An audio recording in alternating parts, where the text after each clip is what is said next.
Manish, life में सबसे important चीज क्या है जो होनी ही चाहिए? पैसे। पैसे। ठीक है, डिफॉल्ट आंसर। हमने बड़े बड़े रईसों के घरों में उत्पात, कन्फ्लिक्ट्स, रिग्रेट्स, सेल्फ हार्म देखा है। बड़े घरों के बिगड़े बच्चे इज अ टर्म, और ये बिगड़े बच्चे कभी जेल पहुंच जाते हैं, कभी पुलिस घर आ रही है, कभी कुछ हो रहा है, कभी पेरेंट्स को गिड़गिड़ाना पड़ता है। So money is required, I am totally recognising, but it is not the most important thing. उसके बाद में कुछ लोग कहेंगे जी हेल्थ। बहुत हेल्दी लोग जो है वो बाउंसर्स बने हुए हैं, जिम ट्रेनर्स बने हुए हैं, उनकी जिंदगी को बहुत अच्छी नहीं चल रही। तीसरी चीज पर लोग कहेंगे कि साहब रिलेशन।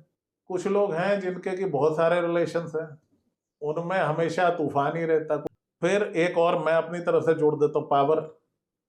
तो पावरफुल लोगों के तुम हाल देख लो, किसी के पीछे सीबीआई, किसी के पीछे सीआईडी है। बच्चे अक्सर सबके उत्पाती हैं, राइट। हर घर में ना तो शांति है, ना प्रसन्नता है, ना सौहार्द है। 80% जनता बिलबिलाई हुई है, दुखी है, right. What's missing? Wisdom. Wisdom is the key to happiness, key to success, key to money, key to power, key to everything. जहां विजडम नहीं हो और आप पैसा दे दो तो वहां पे बुरे काम ही होंगे ब्रो, पैसे से। जहां पे विजडम नहीं हो, आप पावर दे दो तो जुल्म होगा उससे। जहां विजडम नहीं है और रिलेशनशिप है, हमेशा ट्रेजेडी और कलेश होगा। पुराने एक ट्रेडिशन होते थे वाइज ओल्ड मैन वाले, ठीक है। एक गांव का कोई सयाना आदमी या कोई प्रीस्ट या कोई ओरेकल होता था, तो लोग फंस जाते तो उससे सलाह लेने जाते थे, ठीक है। वो चीजें अब रही नहीं। बट कई बार बच्चे कंफ्यूज होते हैं और वो एज यूजुअल अपने पेरेंट्स या टीचर्स के पास में जाते हैं। मैंने देखा है वो अलग ही उनकी ईगो चलती है, वो अपना कंट्रोल ज्यादा चाहते हैं। Wise parent would liberate you, वो आपको इतना एम्पावर करेगा कि आप अपने डिसीजन खुद ले पाओ। मैं पेरेंट्स के खिलाफ नहीं हूं भाई, मैं खुद पेरेंट हूं, राइट। आपका बच्चा सही रास्ते पे चले, सही not according to you, according to his destiny, that is right. Wisdom is knowing कि साहब मैं एक रात की बल्ले बल्ले में 1 करोड़ रुपया उड़ा दूंगा, दैट्स वेस्ट।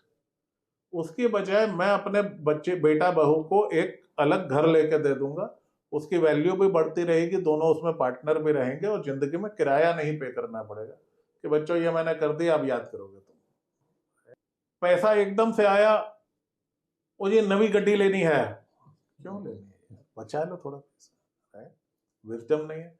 एकदम से पैसा आया, चलो मेरी कजन यूरोप जाती है, मैंने भी जाना, लो जी गया 20 लाख। उस 20 लाख से आप ईएमआई फ्री हो सकते थे, आप नहीं हुए।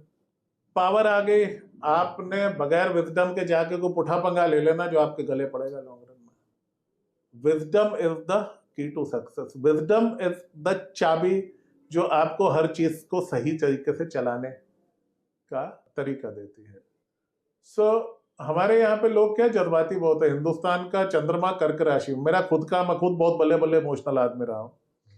जब से मेरी अवेकनिंग हुई और specially after my Rahu maturity, मैं बहुत रैशनल और नॉन इमोशनल हो गया हूँ और I try to take wise decision. उसके बाद से भगवान की दया से मेरी जिंदगी ठीक हुई है, okay. So one should live through wisdom, one should teach his children how to live in wisdom. हर जगह, वो चाहे पॉलिटिक्स हो, वो चाहे आपके फैमिली डायनामिक्स हो, वो चाहे फाइनेंशियल मैच्योरिटी हो, विजडम हर जगह काम आता है and that's the ultimate remedy. बचपने में, इमोशनलिज्म में, सनक में आपके हाथ में कितना भी दे दिया जाए आप नुकसान ही डालोगे। तो जिन घरों में विजडम होता है वहां के बच्चे अलग दिखते हैं। वो मिडिल क्लास भी है ना, तो बच्चे उनके अपर मिडिल में ही जाएंगे, वो लोअर मिडिल में नहीं जाएंगे। और रिच भी है और विजडम नहीं है तो बच्चे गरीब भी हो सकते हैं। तुमने कहानियां सुनी होगी ना, शेयर मार्केट से 20 लाख कमाया और 50 लाख खोया, कमाए, सही है। Lack of wisdom, arrogance. अरे मेरे में दिमाग है, मैंने 4 दिन में 20 लाख कमा लिया, ब्रो यू गॉट लकी। उसके बाद में जी मैं अपने बच्ची को यूरोप भेजूंगा फैशन डिजाइनिंग सीखने, सीख तो आएगी, काम क्या करेगी उसके बाद में? वो 1 करोड़ का loan चुकाएगी। So emotional decisions are bad decisions. One should make at least important decisions should be made out of wisdom. So remember, जो भी आपका problem है, wisdom has the answer.